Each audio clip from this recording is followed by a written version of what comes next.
mercy gathered, mended and whole, empty-handed, but not forsaken. I've been set free. I've been set free.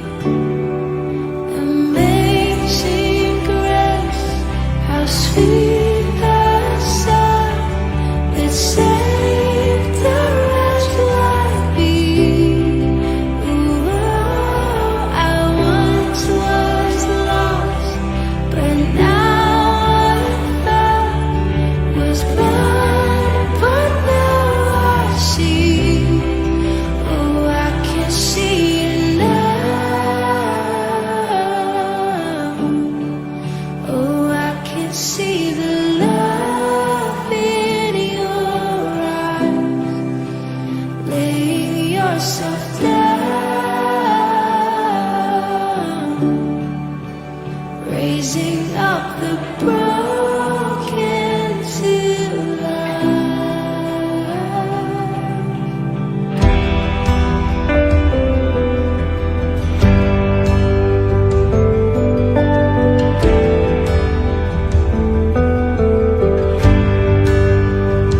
You take our failure, you take our weakness, you set your treasure in jars of clay. So take this heart, Lord, I'll be your vessel, the world to see your life in me.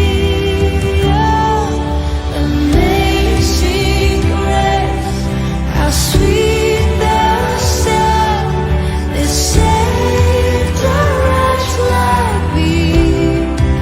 Ooh, I once was lost, but now I am found.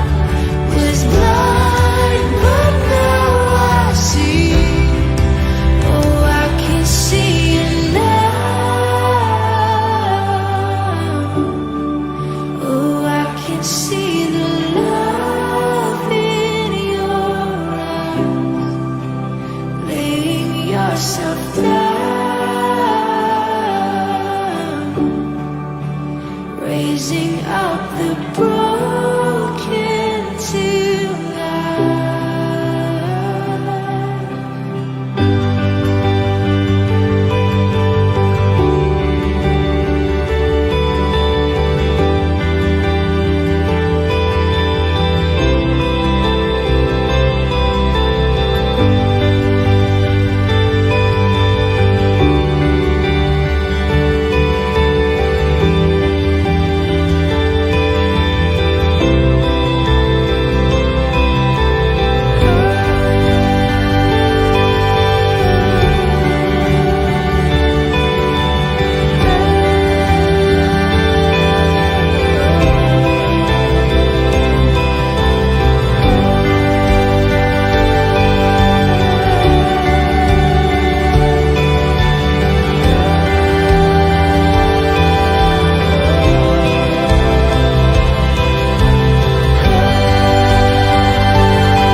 see the love in your eyes.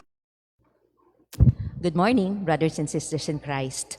Welcome to the Holy Sacrifice of the Mass, aired live from St. Joseph the Worker, Chapel 2, Clark, under the Holy Cross Parish, Archdiocese of San Fernando. Let us include in our prayers and petitions the following Mass intentions. Thanksgiving intentions of Manny S. Palaganas and family, Ian Chris Ibasco, Sherry Ann Angulo, and Rostam Rafael David, Mr. and Mrs. Neth and Tito Salvador and family, the Cuyugan family, Esperas family, Jed Cuyugan, Mer Serrano and family, and Remio Soto and family. Thanksgiving intentions for the birthdays of Natalim Punzalan, Christian Bobords Berame, Mariles Montoya, Arnie Valdez, Mary Catherine Canlas, Hannah Torres, Pablo Taruk III, and Lulu Deirit Ramos.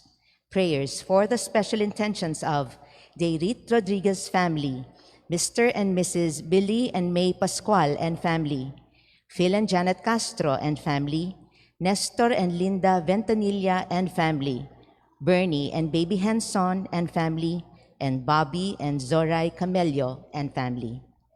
Prayers for the healing, speedy recovery, and good health of Manny Palaganas and family, Gloria Manalili, Jennifer Villan, Leonardo Punzalan, Dado Lagman, Romnick Nidar, Dr. Mike and Angie Mangulabnan, Orlando Dunca, Ronaldo Viray, Teresita Sita Santos, Amado Cruz, Rodel Nards and Sam Reyes, Dexter Garcia, Ariela Tienza, Tina Baul, Franja Damiana Bansil, Myra Lynn Sunglao, Noel Torno, Conching Galang Malonzo, Ernesto Dizon, and all those whom we pray for healing. Prayers for the eternal repose of the souls of Ernesto Godoy Silva, Lidovina Becky Pineda Granda, David Manlapaz, Jose Formaran, Aurora and Mamerto Serrano, Henry Casi, Ponciano and Crescencia Gamboa, Nestor Mendoza, Lucas and Marina Cunanan, Brian Joseph Liwanag, Macranita Gopez, Teresita Pineda, Marites Suarez Tombocon, Petrosinia Carion, Benita Galang Arceo, Attorney Pompeo Bautista Sr., Rodolfo Miranda, Feli Pangilinan, Isabelo and Edwin Herda, Ramon Gamboa, Victor Gadi, Gloria Banag, Glenn Emir Grivas, Ana Mary Paraan, Maria Teresa Morales, Africa Basa, and all poor souls in purgatory. We also offer this Mass for the intentions of those joining us online. We are on the 6th Sunday in Ordinary Time with Reverend Father Dara Galang to lead us as one body, and with one voice, let us have an active participation in the celebration of the Eucharist.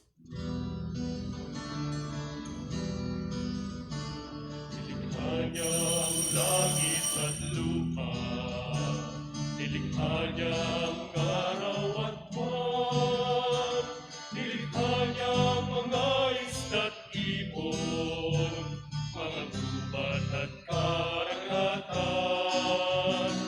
Tunay siyang banal at dakila, purihin ang kanyang ngalan. Ang lahat ng nilikha niya ay mabuti, pinagkamal niya ng lubusan. Purihin ninyo ang Panginoon, nagilain ang kanyang ngalan. Purihin siya'y awitan at papurihan magpakailanman. Purihin siya'y awitan at papurihan magpakailanman. In the name of the Father, and of the Son, and of the Holy Spirit. Amen. The Lord be with you. And with yours. Happy Valentine's Day. Happy Happy Valentine's Day, Valentine's Day. Father. God is love, and God loves us. The gospel shows how God, through Jesus, showed the love for healing of the man with the leprosy. The Lord does not cause us pain. The Lord would not test us by giving us problems or trying us by sending us some difficulties. On the contrary, God is on our side when we have our problems. Because if a person loves, you will never hurt anyone you love. For the times that we hurt each other, though we proclaim we love each other, for the times we fail to love the way Christ and God loved us, let us ask the Lord for pardon.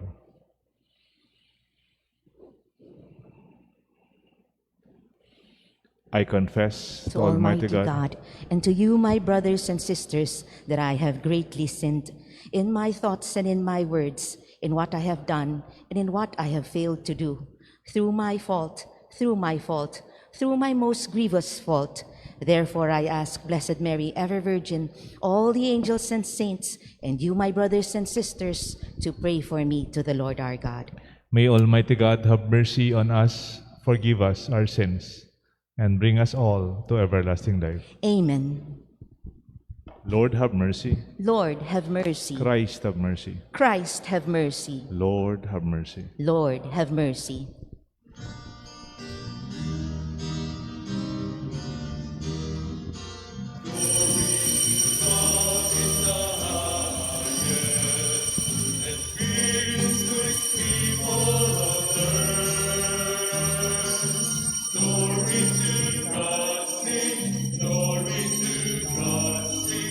Glory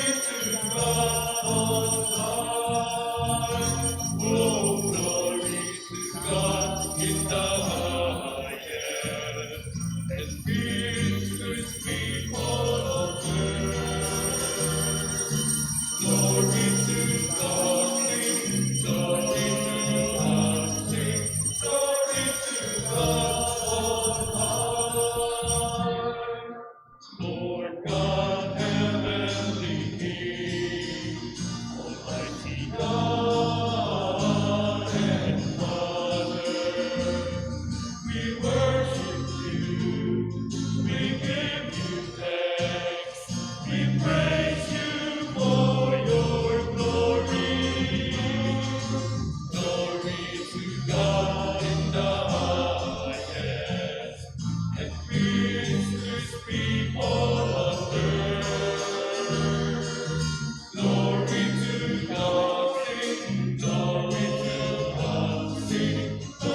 Let us pray.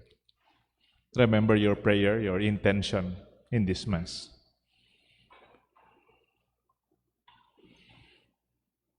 O God, who teach us that you abide in hearts that are just and true, grant that we may be so fashioned by your grace as to become a dwelling pleasing to you.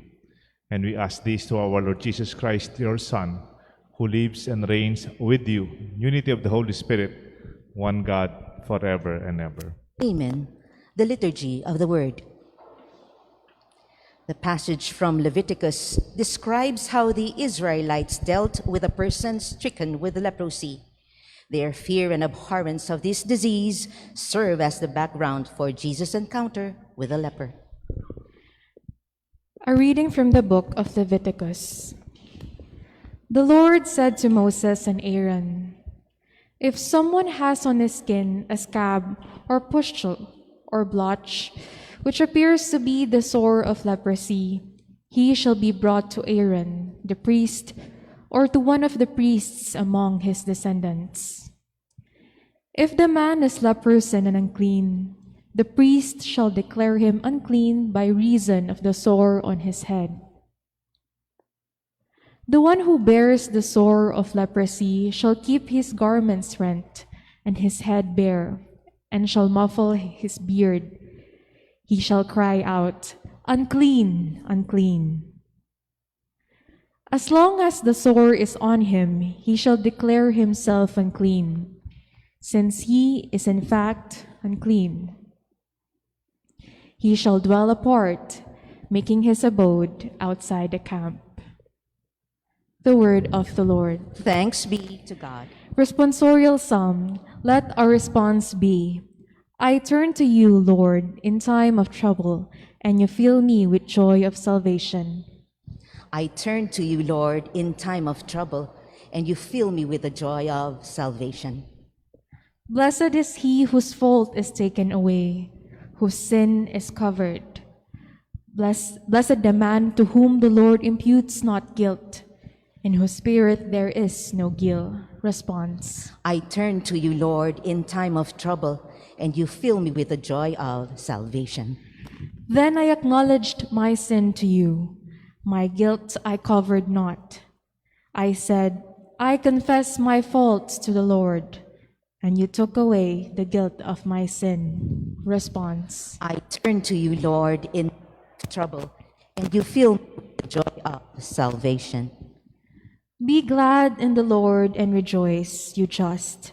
Exult, all you upright of heart. Response. I turn to you, Lord, in time of trouble, and you fill me with the joy of salvation. Paul reminds us Christians to be always mindful of God in our lives. Whatever we do must be done for God's glory.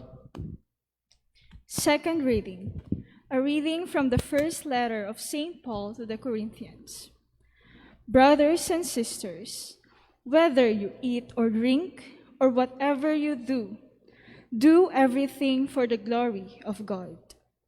Avoid giving offense, whether to the Jews or Greeks, or the church of God, just as I try to please everyone in every way, not seeking my own benefit, but that of the many, that they may be saved.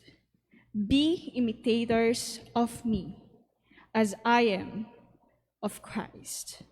The word of the Lord. Thanks be to God. We honor the Holy Gospel.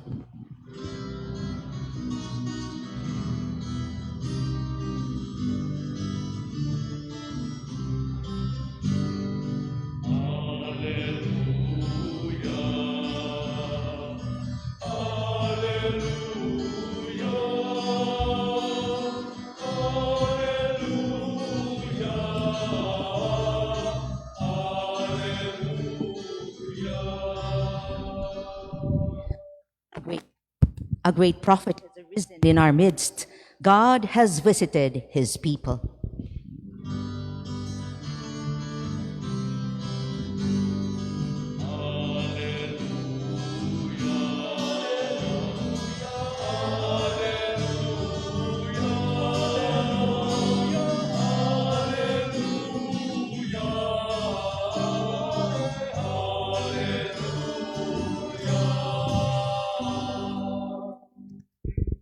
The Lord be with you. And with your spirit. A reading from the Holy Gospel according to Saint Mark.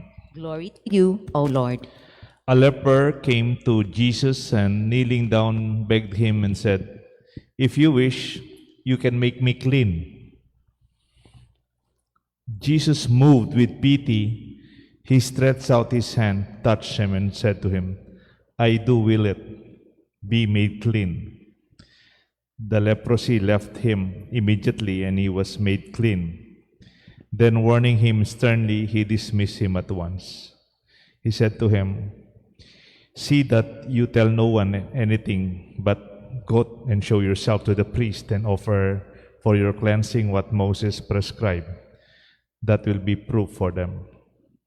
The man went away and began to publicize the whole matter. He spread the report abroad so that it was impossible for Jesus to enter the town openly. He remained outside in deserted places, and people kept coming to him from everywhere. My dear friends, my dear brothers and sisters, the Gospel of the Lord. Praise to you, Lord Jesus Christ.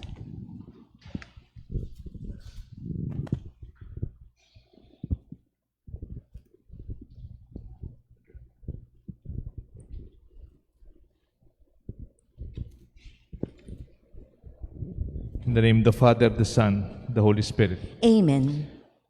Where is God in these trying times? Nasaan ba ang Diyos ngayong mga panahon ng pagsubok? Usually, mga pagsubok, they are our experience when we were young. Testing. Like when you're educated, dumang ka maraming pagsubok. You go through many tests. At ang pinanggagalingan ng mga pagsubok na yan, mga teachers. Tama ho ba yan? Ngayon, yung pagsubok sa mga bata, napansin ko, lalo na sa Sapang Bato. Ngayong naka-module yung mga estudyante, napakatas na mga grade nila. Sa Sapang Bato, lahat ng mga bata with honors, 95 ang pinakamababang grade. Dahil yung kanilang module, magagaling po, hindi yung mga bata, yung mga magulang na sumasagot ng mga ng pagsubok. Mga lola, mga tita, mga kapatid. Maraming salamat sa Google. At saka siyempre yung sagot nasa likod ng module. Well, that's part of the principle or policy of DepEd. And ang pagsubok na yan, ginawa ng mga teacher yan. Pero meron pang isang pagsubok. Pag pumapasok ka ng trabaho, gusto mong pumasok sa trabaho, mag-apply ka ng trabaho, usually meron ka rin pagsubok. Yung test na yan, dinidesign naman yan ng HR, di ba? They will give you a test kung talagang you have what it takes to perform your job. Okay lang po yung mga pagsubok na yan, academic, professional. Pero tanong, yung pagsubok sa buhay, kanino nang gagaling yan?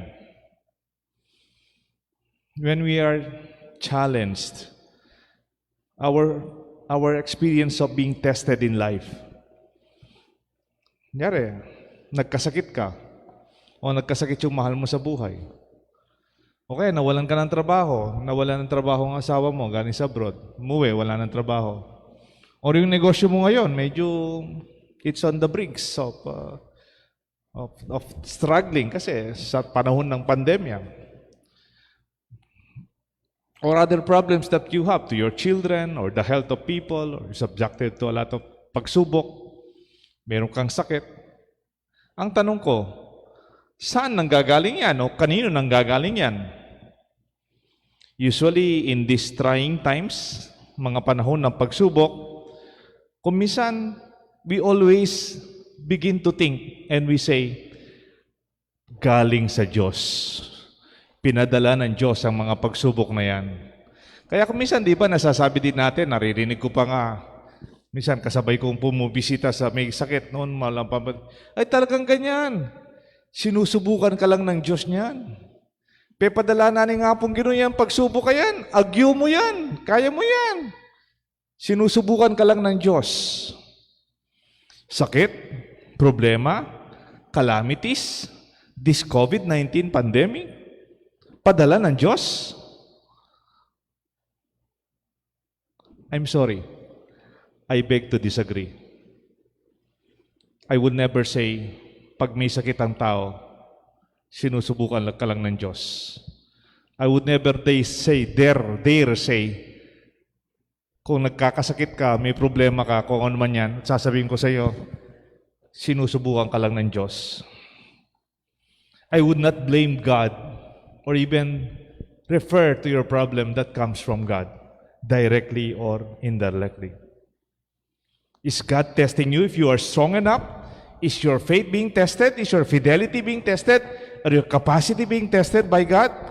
Why? Because God needs to be convinced about your faith and be impressed by your capacity and your strength. God does not need that. Do you remember Martha? The brother of Lazarus or the sister of Lazarus? Si Lazarus na namatay. Tapos dumating si Jesus, nakikipaglamay lang. Though he came a little bit late, but Jesus came anyway. Nung dumating si Jesus, anong sinalubong sa kanya ni Martha? Nakikipaglamay lang si Jesus, ha? Ang sabi ni Martha, Lord, if you have been here, my brother would not have died. Hindi ba masakit yun? Parang nakikipaglamay lang si Jesus and then parang kung nandito ka lang, hindi sana namatay ang kapatid ko. Para bang kasalanan mo eh. Wala ka. Sometimes it happens that our challenges, our tests, we attribute it to God easily. As if parang mga pagsubok na yan galing sa Diyos. Binibigyan tayo ng pagsubok ng Diyos, pero is from a distance. Sino po yung teacher sa inyo? Di ba pag may exam, parang ano tayo? Proctor. Yung binabantayan mo yung mga bata nag-exam. Di ba? Ganyan. Para kung may nangongopya, yan. Pagsubok, dapat sa yan. Parang hindi yata ganon, di ba po? Alam niyo pa po yung kanta ni Bette Midler? Yung 1990s, yung God is watching us. God is watching us. God is watching us. God is watching us from a distance. Parang binabantayan ka ng Diyos, tinitignan ka, kaya lang malayo siya. Though it sounds pious, that song, but we believe as Christians that God is not watching us from a distance. We believe God is with us. I would like to proclaim that our God would never desire anything painful for you. It may happen, but I'm sure it's not caused by God. Minsan, meron akong inanoint. Alam niyo po yung sakit sa lungs? Yung sobra sa sigarilyo?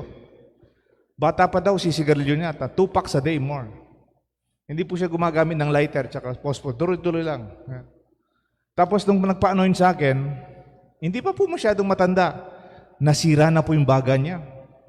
Nung pumunta po ako, parang oxygen, naka-oxygen po siya, parang ano po siya, parang astronaut. May dadalang oxygen yung anak niya. Meron po siya oxygen dito sa likod. Parang scuba diver na. And then sabi nung anak niya, Father, bakit po ganyan ng Diyos? Sinusubukan ba yung tatay ko? And then, after anointing the Father, hindi lang po ako kumibo. I just kept quiet. It's basic naman. Inabuso mo yung katawan mo, tapos you blame God for it. Sometimes many of our difficulties, our pain, is caused by ourselves. Or it can be caused by another person, but not God. If you love somebody, you will not hurt somebody. You would even shield them from pain. Sometimes we may have to go through difficulties, but it's part of life. If you want to be strong, go through it. But not because it's always about God. Minsan, meron pong namatay dun sa parokya ko. Yung dating parokya ko. Nagsisimba siya, kamukha nyo, very pious, very noble man, a good man, I know him. Sisimba kasamang pamilya niya, kumpleto, malalaki ng anak niya. There was a time I also anointed him. He requested for me. He was in a terminal situation. Mahina na po siya, but he was answering and praying with me. In fact, before being anointed, he requested that his confession be heard, and he was forgiven. I anointed him after his confession, and after a few days, he died. Ako'y nagmisa nung libing niya. And I noticed after some weeks, yung pamilya niya nagsisimba, except one daughter. Hindi nagsisimba yung kanyang anak na babae. Kilala ko yung pamilya. And then tinagtanong-tanong ko po, of course, I'm the pastor, I'm the parish priest. I'm concerned when you are not around. Hinahanap ko po kayo. Then sabi ko, tayo nagsisimba yung anak ng gay. Father, hindi na po nagsisimbang anak niya kasi nagtatampo sa Diyos. Galit sa Diyos. Bakit daw pinabayaan ng Diyos na mamatay ang tatay niya? Mabait ang tatay niya, mahal niya yung tatay niya, mabuting tao ang tatay niya, ba't pinabayaan ng Diyos na matay ang tatay niya? I just kept quiet again. We underestimate our understanding of God in that way. I hope that she was just going through her own separation, anxiety from his father. I would just like to proclaim that even in this most trying times, God is on our side. Kasangga natin ang Diyos. Kasama natin Diyos. Pag nasasaktan kayo, nasasaktan ng Diyos. Pag nahihirapan tayo, nararamdaman din ng Diyos ang paghihirap natin. Kung gusto nyong makalampas sa problema nyo, gusto rin ng Diyos makalampas tayo sa problema natin. Look at the gospel. May isang taong may leprosy. At sabi ng may sakit, Lord, if you will it, you can make me clean. And then Jesus moved with pity. Naawa si Jesus sa kanya. He touched him. He reached out his hand. Take note, no, nung ginawa ni Jesus. Malaking blunder yung ginawa ni Jesus. Una, bawal lumapit yung leper sa mga tao. That's the first reading. You should declare yourself, unclean, unclean, unclean. Huwag kayo lumapit sa akin, hindi ako malinis. That is how people treat the lepers during those times. Kung may sakit ka, anumang sakit yan, pagsubok sa'yo ng Diyos yan. Harapin mo hanggang makalagpas ka dyan. Kaya nga yung panahon ni Jesus, wala namang outreach. Wala namang tumutulong sa mga nahihirapan. Because people think if you suffer, it must be from God. Why will I help you? I will not intervene. Kasi sinusubukan ka ng Diyos. You are a leper, or you have leprosy, or maybe you are blind, or maybe you are an orphan, you are poor. That's God's challenge and test in your life. Prove yourself worthy. Kaya nobody's reaching out. Wala. Do you remember the Good Samaritan, yung mga dinaanan na mamatay? They did not help him. Mabuti pa yung Samaritan na hindi kasama sa kanilang paniniwala out of the Jewish society and religion. Tinulungan siya. But Jesus reached out to that leper. Hinawakan niya. And then Jesus said, out of His love and pity, I do will it be made clean.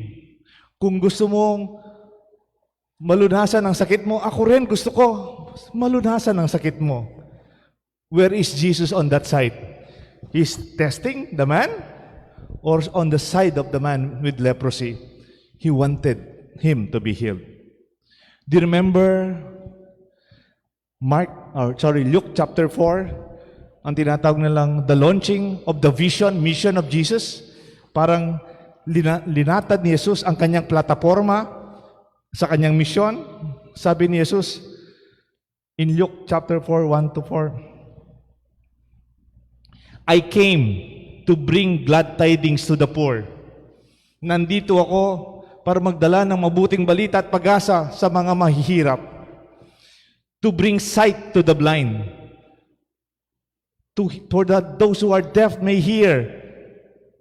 Those who are crippled can walk. Freedom to the prisoners. And day of jubilation for those who are oppressed. Nasaan ang Diyos sa panahon pagsubok? Is there on the side where you are. Sabi po ni San Agustin,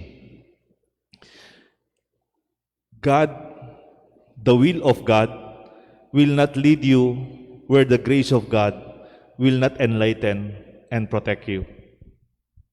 Ang kagustuhan ng Diyos, hindi kay dadala kung saan wala ang grasya ng Diyos, ang kanyang paggabay at ang kanyang protection para sa iyo. The will of God will never lead you astray or pain or any damnation. You know this. When God said in John chapter 3:16, "For God so loved the world that He gave His only Son, that whoever believes in Him shall not perish, but have eternal life." Take note of this. God did not send His Son into the world to condemn the world, but to save the world through Him. And that is what we proclaim. Even if you listen to Paul, how strong is the faith of Paul to God's love through Christ. In Romans chapter 8, Paul wrote, "What could separate us from the love of God? Can anything separate us from Christ's love? If God is with us, who can be against us? Nothing can separate us from the love of God." And Paul said, "For I am convinced that nothing can ever separate us from God's love, neither death nor life, neither angels nor demons, neither fears of today or our worries about tomorrow. Not even the powers of hell can separate us from God's love." Walang makapaghihiwalay sa atin sa pag-ibig ng Diyos. He's not only with us, He will never be separated from us because God loves us. How do we apply this reflection, therefore, in our life? I just want to start with a rundown of 7 truths that we have to accept, practical truths that we have to accept as early as we can. Kung meron po kayong mga anak na maliliit, meron kayong mga apo, meron pa kayong anak na nag-aaral, o tayong matatanda na, let us go back to these truths so that we can always face reality squarely. Matagal ko na pong nabasa ang article na to. I just try to reconstruct it. Pag tinanggap mo itong 7 ito, you can already do something positive about it. Una po, one truth that we have to accept. Tanggapin ho natin. Not everyone will be kind. Hindi po lahat ng tao mabait. Ikaw, mabait. Ikaw, nagsisimba. Not all. Because someday, someone will hurt you. Wala ka mang ginagawang masama sa kanila, sasaktan ka. They will be unkind. And you don't understand why. Wala ka mang ginagawa, minamasama ko, sinisiraan ka, sinasaktan ka. Kaya kung anak mo dumating, "Mama, my classmate is unkind. He hurt me." My son, my daughter, talaga, balikan natin, banatan natin. No. We have to accept not everyone will be kind. Even Mother Teresa says, if somebody is unkind, they hurt you with hurting words. Sabi ni Mother Teresa, be kind anyway. Second po, we are not the same. Hindi po tayo pare-pareho. Accept that. Do not compare your children. Anak, I'm disappointed. You're not like your lolo. You're not like your ate. You're not like your daddy. You're not like me. Ba't ganyan ang ugali mo? Please. Begin with something basic. We are not the same. We are not made in the factory. Meron akong kaibigan, true artist, na hindi yung artist na commercial artist. Hindi siya gumagawa ng artwork na para magbenta at kumita. Hindi. He produced something beautiful and they are always unique. May nakita kong gawa niya. It's an image of Saint Francis of Assisi. Di ba Saint Francis, nakaganyan lang Saint Francis natin, no? Ganda-ganda ng artwork ng Saint Francis, mga birds and he's feeding, and then sabi niya, pwede mo kong gawang metong makanyan kayong parish mo, Saint Francis, para sa parish namin sa St. Jude. Gusto ko ganyan na ganyan. Sabi niya, Father, I do not do artwork the same. If you want to, I'll make one for you, but hindi ka mukha niyan. See, maybe our God is an artist. He does not want us to be the same. We're not one size fits all. And if we can accept that, we can accept our differences, even in our opinion, even in our ugali, in our perspectives. It makes us more mature. Number 3, harsh reality we have to accept and teach our children. Life is unfair. Baka umuwi ka na, oh, Mama, it's unfair, it's unfair. My brother has a bigger gift than me. Accept it. My son, if you go out to the world, you will realize that life is unfair. You are educated. Other people did not go to school. You have a family. Many children are in the street. There are orphans. We have a house. There are many who are homeless. They're called refugees. You have parents with you. It's unfair. You have to accept that. But we do not end there.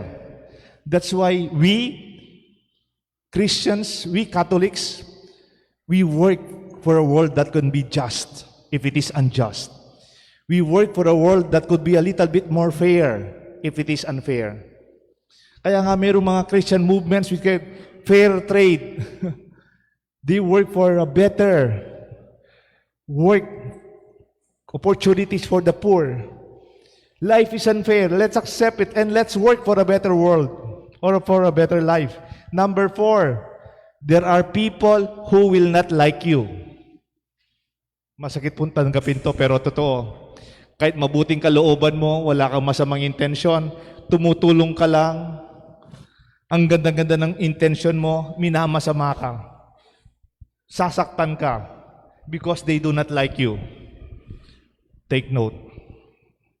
If you accept that, you realize we are not in a contest of likes and dislikes. We are not under survey. No. A survey says, ilan ang may gusto sa iyo. Just do what you have to do. Anyway, continue your mission in this world. You are not here to impress them. Or you are not here to change their perspective. If they will, maybe. But don't work hard too much for that. May mga tao talagang they will not like you. Did you know that there are many articles against Pope Francis? Madaming galit kay Pope Francis. Kasi his perspective on our Catholic faith is quite liberal. Maraming galit sa kanya. Santo Papa na po yan. Si Pope John Paul II, Pope John Paul II, is already a saint. He's already a Pope. Marami din po mga articles that they do not like his inaction with many problems of the church. Santo Papa na po yan. I adore the life of Mother Teresa, living saint, and now she's Saint Mother Teresa. Look at the articles in India about how she handles charity. Maraming perspective, they don't like Mother Teresa approach na tinutulungan mo yung mahirap without allowing them to, in that perspective of empowerment. Just do what you have to do. There will be people who will not like you. Don't waste your time asking them to like you or impressing them or convincing them. Number 5, sabihin niyo sa mga anak nito, somebody will be better than you. Kung minsan we give our children to impression, dapat pinakamagaling ka, dapat valedictorian ka, salitutorian, kaya mo na No, just ask them just to do what they have to do, to bring out the best in them, then they don't have to compete. Somebody will always be better than you in one way or another. Kahit magaling na magaling ka, somebody will always be better than you. Just be practical about it. Kahit yung mga naging champion, sino yung favorite champion nyo? Sa tennis, o sa basketball, o sa golf, they will always not end up winning. Somebody will always be better.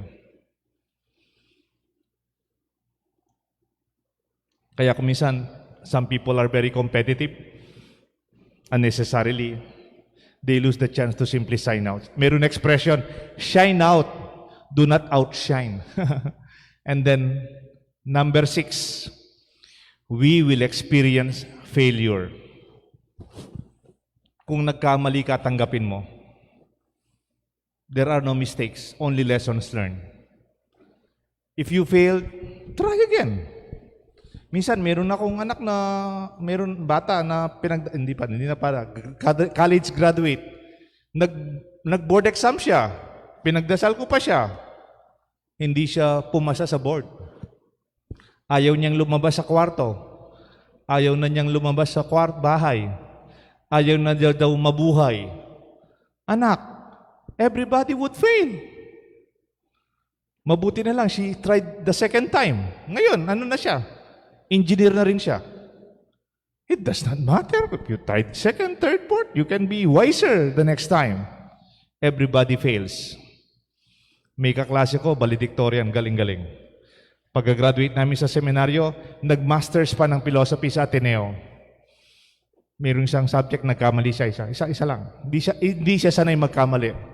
In-advise daw siya ng kanyang director, si Calasans, sa kanilang school.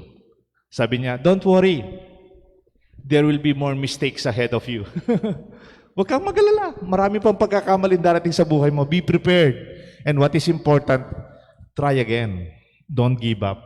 There are no mistakes. You are only being made wiser. Last na katotohanan, tanggapin natin. We will all die. Mamamatay tayong lahat.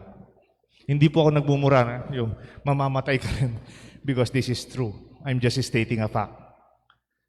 Nung nag-aaral kami sa philosophy, sabi nila, sa araw na ikaw ay sinilang, mayroong isang sigurado, ikaw ay mamamatay. The moment a baby is born, there is only one thing certain, that this new life will end. Bakit natin sinisisi ang Diyos? Pagkasilang naman natin, alam natin, darating na yan. Maybe we can delay it if we live a healthy life, but it will come. Lahat ng itong sinabi ko, wag po kayong magalit. But unless we accept this, we will be immobilized and paralyzed by blaming somebody, someone, or even God. Ito lang po yung suggestion ko. When you experience these painful realities, believe God is on your side. Kasangga natin ang Diyos. Kaya nga, kaya natin tumulong sa mga may sakit. Nagpapaaral tayo sa mga scholars. Tumutulong tayo sa wala. Nagbibigay tayo ng pagkain sa mga gutom. Because we are also on the side of God. We represent God. Do you remember the eruption of Mount Pinatubo? Somebody would say, wow, ang Diyos, pinupursahan tayo sa pagputok ng Mount Pinatubo. Calamities will happen naturally or humanly speaking, it will come. Pero ang tanong, hindi mo ba nakita yung kamay ng Diyos sa mga tumulong sa atin? Yung nagbukas ng mga bahay nila para makalipat tayo? Or somebody who stretched their efforts and resources to help us recover? There, God is with us. Kaya nga, I want us to be healed. Sabi ng leper, Lord, I want to be healed. If you only want to, if you only will it, I will be clean. Ano sinabi ni Jesus? I do will it. Be made clean. Even in the desperate times, trying times of the leper, Jesus is on his side. Therefore, when we go through difficult times, always believe God is with you. May God bless us all, the Father, the Son, and the Holy Spirit. Amen. Together, my dear friends, let us profess our faith. I believe in one God, Father Almighty, maker of heaven and earth, of all things visible and invisible. I believe in one Lord Jesus Christ, the only begotten Son of God, born of the Father before all ages, God from God, light from light, true God from true God, begotten not made, consubstantial with the Father, through him all things were made. For as men and for our salvation, he came down from heaven, and by the Holy Spirit was incarnate of the Virgin Mary and became man. For our sake he was crucified under Pontius Pilate. He suffered death and was buried, and rose again on the third day in accordance with the Scriptures. He ascended into heaven and is seated at the right hand of the Father.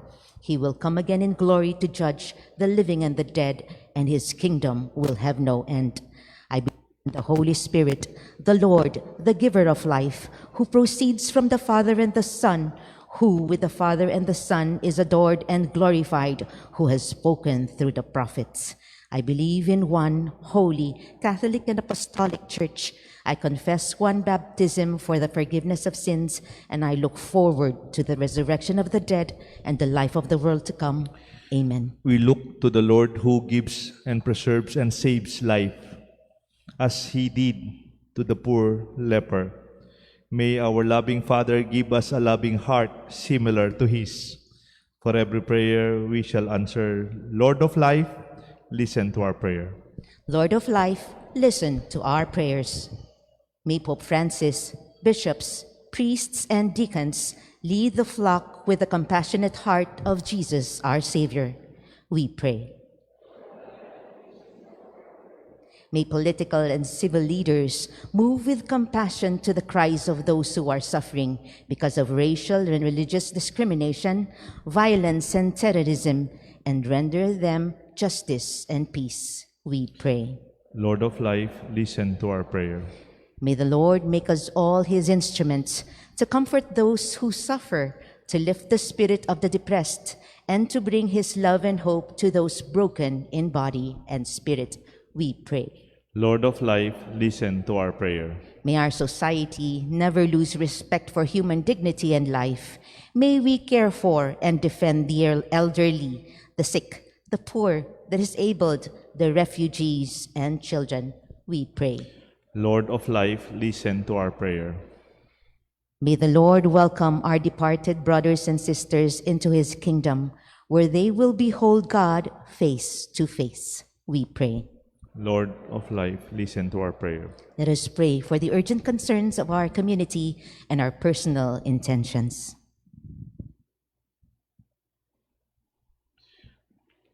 God our Father, your Son Jesus revealed how close you are to us, especially in those who are suffering.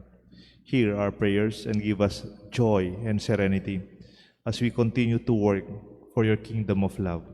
And we ask this through Christ our Lord. Amen. The Liturgy of the Eucharist.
Pray, my dear friends, that this sacrifice may be made acceptable to God the Almighty Father. May the Lord accept the sacrifice at your hands for the praise and glory of his name, for our good and the good of all his holy church. May this oblation, O Lord, we pray, cleanse and renew us, and may it become for us, unto those who do your will, the source of eternal reward. We ask this through Christ our Lord. Amen. The Lord be with you. And with your spirit, Lift up your hearts. we lift them up to the Lord. Let us give thanks to the Lord our God. It is right and just. It is truly right and just, our duty and our salvation, always and everywhere, to give you thanks, Lord, Holy Father, Almighty and eternal God. For when your children were scattered afar by sin, through the blood of your Son and the power of the Spirit, you gathered them again to yourself, that the people formed as one by the unity of the Trinity made the body of Christ and the temple of the Holy Spirit might, to praise of your manifold wisdom, be manifest as the church. And so in company with all the choirs and angels, we sing with praise, and with great joy we proclaim.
You are indeed holy, O Lord, the fount of all holiness.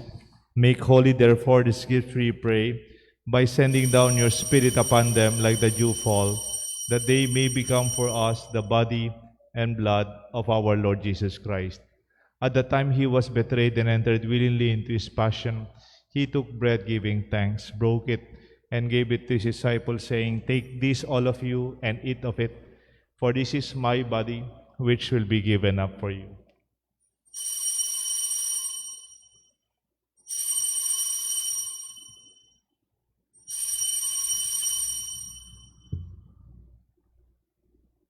In a similar way, when supper was ended, he took the chalice, once more giving thanks. He gave it to his disciples, saying, "Take this, all of you, and drink from it, for this is the chalice of my blood, the blood of the new and eternal covenant. It will be shed for you and for many for the forgiveness of sins. Do this in memory of me."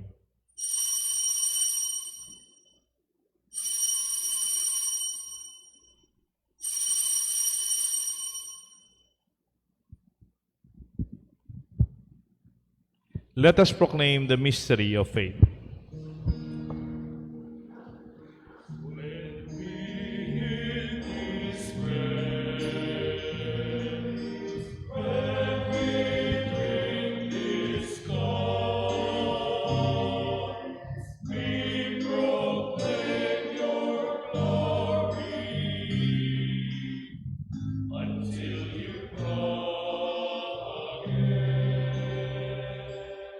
Therefore, as we celebrate the memorial of his death and resurrection, we offer you, Lord, the bread of life and the chalice of salvation, giving thanks that you have held us worthy to be in your presence and minister to you. Humbly we pray that partaking of the body and blood of Christ, we may be made worthy to accept you and receive you, O Lord, partaking in the body, blood of Christ as we are gathered one by the Holy Spirit. Remember also, Lord, your church is spread throughout the world, Bring her to the fullness of charity, together with Francis, our Pope, Florentino, our Bishop, and all the priests, and all our friends, brothers and sisters, working and serving you and helping in our faith, especially here in our chapel at St. Joseph Clark. Remember our brothers and sisters who have fallen asleep in the hope of the resurrection, and those who have died in your mercy. Welcome them into the light of your face. Have mercy on us, we pray, with the Blessed Virgin Mary, Mother of God, Saint Joseph, her spouse, with the blessed apostles and saints who have pleased you throughout the ages, we may merit to be co-heirs to eternal life, and may praise and glorify you through your Son, Jesus Christ. Through him, with him, in the unity of the Holy Spirit, all glory and honor is yours forever and ever.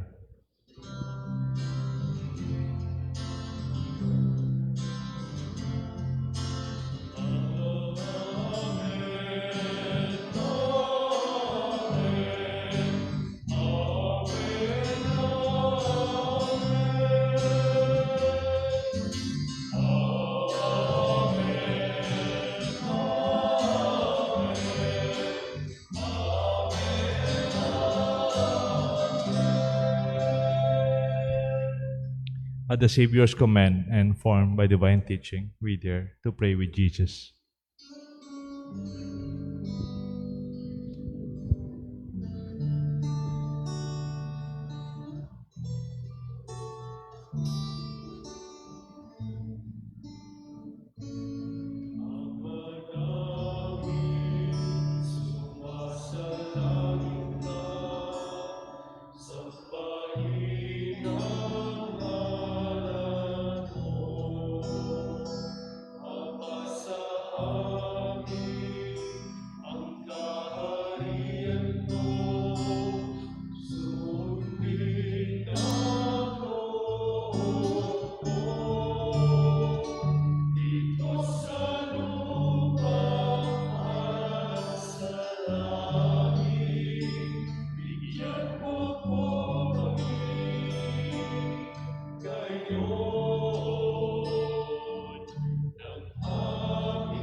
Deliver us, Lord, we pray, from every evil, and graciously grant peace in our days, that by the help of your mercy we may always be free from sin, safe from all distress, as we await the blessed hope, the coming of our Savior, Jesus Christ.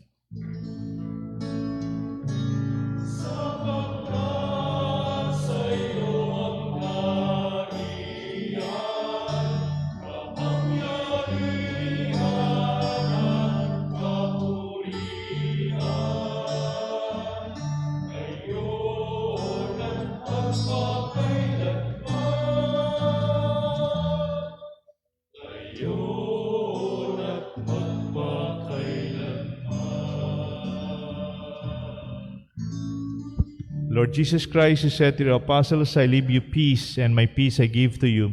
Look not on our sins, but on the faith of your church, and grant us the peace and unity of your kingdom, where you live forever and ever. Amen. The love and peace of the Lord be with you always. And with your spirit, My dear friends, we greet each other with a sign of peace. Peace be with you. peace be with you. Peace be with you.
Behold the Lamb of God, behold him who takes away the sins of the world. Blessed are we who are called to receive him in this holy communion. Lord, I am not worthy that you should enter under my roof, but only say the word, and my soul shall be healed.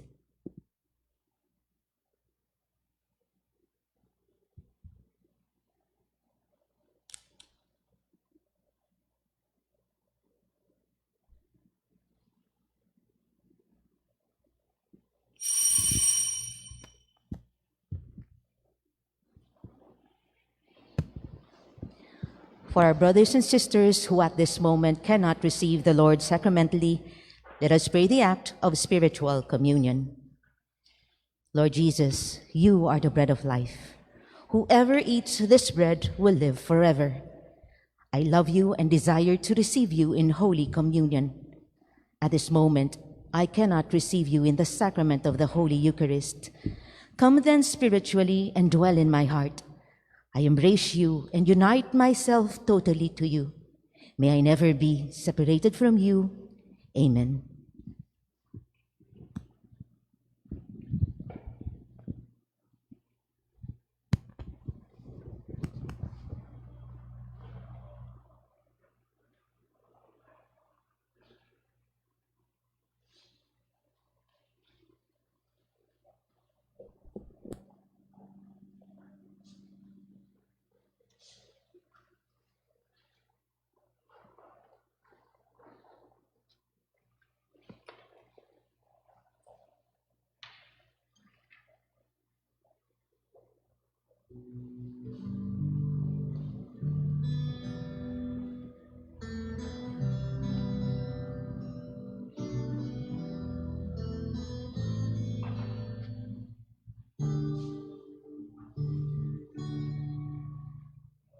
My soul finds rest in God alone. My salvation comes from Him. He alone is my rock, my salvation, my fortress. I shall never be afraid. I shall never be afraid. Trusting Him at all times, O people of God, pour out your hearts to Him. He is our refuge and He is our hope. My soul finds rest in God alone. My salvation comes from Him. He alone is my rock, my salvation, my fortress. I shall never be afraid. I shall never be afraid. Rest your heart not in riches or honor of the world. Weighed out with a heart of God, His blow to nothingness, vanish like breath. My soul finds rest in God alone.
Ratio Imperata. May mga pangalan sa ating intensyon sa misa. Actually, meron silang COVID. Yung mga ibang pangalan dyan, nagpapadasal for healing. They are in the hospital or some of their families are in quarantine. Yung iba namang souls na pinagdarasal natin, the cause of their death is this virus. So we pray for them, especially those who work at the front lines. May kaibigan ngayong nurse o doktor. We pray for their safety and the success of the spread of these new vaccines for everyone, especially those who need it most. Oratio Imperata, merciful and compassionate Father, we thank you and we come to you in our need to seek your protection against the COVID-19 virus that has disturbed and even claimed lives.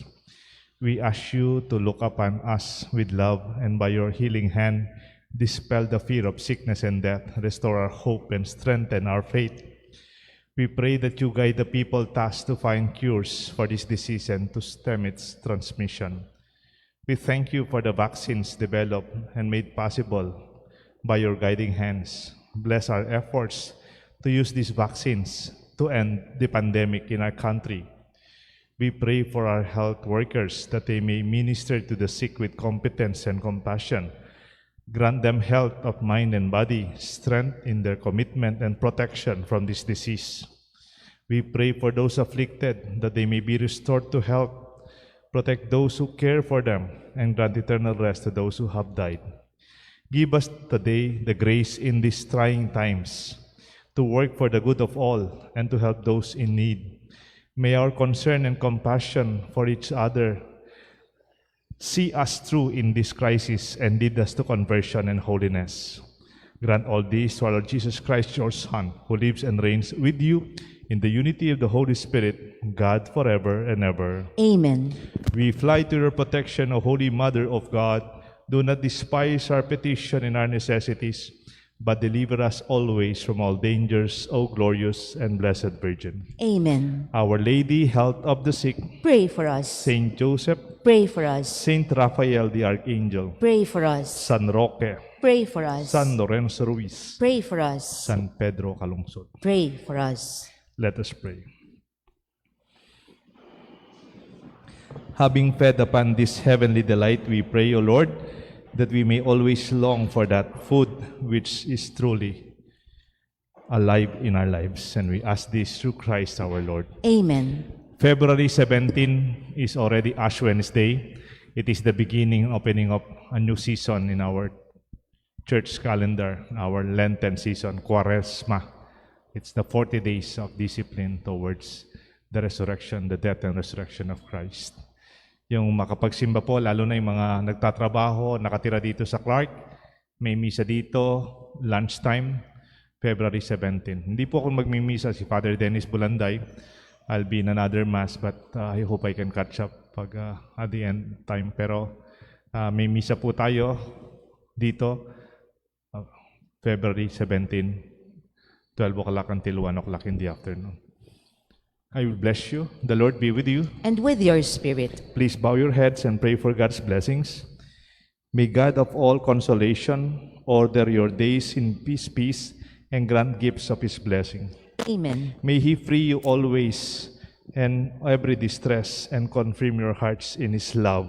Amen. So that in this life's journey, may He be effective in good works, rich in gifts of hope, faith, and charity, and may you come happily to eternal life. And may the blessings of Almighty God rest upon you and your loved ones and family, the Father, and the Son, and the Holy Spirit. Amen.